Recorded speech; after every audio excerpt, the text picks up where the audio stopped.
Welcome back. Ngayong araw, samahan niyo ako. Bike check tayo. Pero bago ang lahat, intro muna.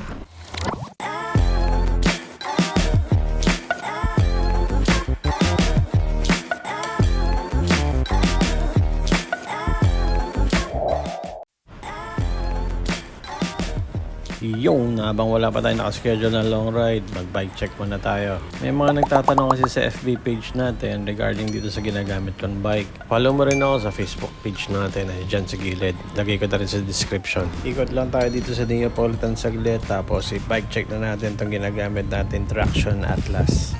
Mga 6 months ko na rin siyang ginagamit. Nabili ko siya dyan sa JBL sa may Mindanao Avenue.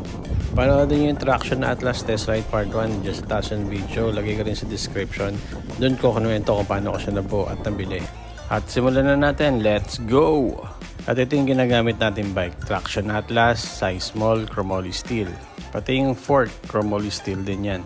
Ito yung spec ng frame. May nagtanong din bakit chromoly steel yung napili ko na frame. Kasi matagal na akong gumagamit ng alloy ngayon pag sa malayan na biyahe. Masyadong matagtag yung alloy. Ito maganda. Para nagbabibrate lang.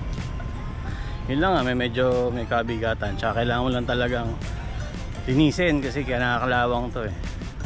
Isa pang maganda sa chromoly steel, lalo na pag mahangin, hindi basta-basta nililipad yung bike mo. Tsaka kapag marami kang karga, swabing-swabe lang yung takbo.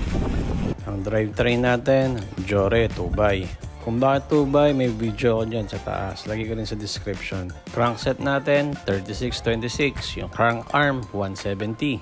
Cassette natin or yung cogs, 1142. Yung RD natin, Jore M5120, 11 speed. Preno natin, Jore M6100. Dual piston, tapos may cooling fin. Tapos yan, yung shifter natin, yung right tsaka yung left. May nagtanong sa akin kung paano ko daw ginawang 2x kasi pang 1x lang daw itong frame. Ngayon ito ginawa ko, nalagyan ko lang siya ng spacer para kumapit doon sa frame. FD na gamit ko, Jore side swing, dito ko sa ilalim pinadaan. May nagtanong sa akin bakit ko ginawang 2x. Kasi kalimitan ginagawa namin is bike touring. So para hindi ako mahirapan, ginawa ko siya 2x para meron akong pang patag, meron akong pang akon. Seat post natin piece, tsaka itong stem 90mm. Tapos yung saddle natin WTB na racket. Tapos yung gamit nating handlebar, Sagnit. Mura lang yan, okay yan. Hubs natin, Speed 1 Soldier.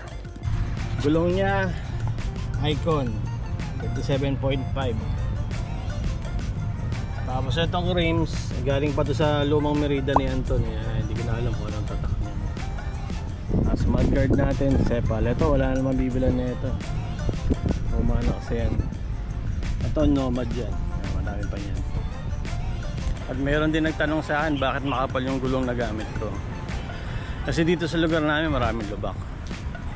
Tsaka kapag pagod ka na, hindi mo na kailangan i-balance pa.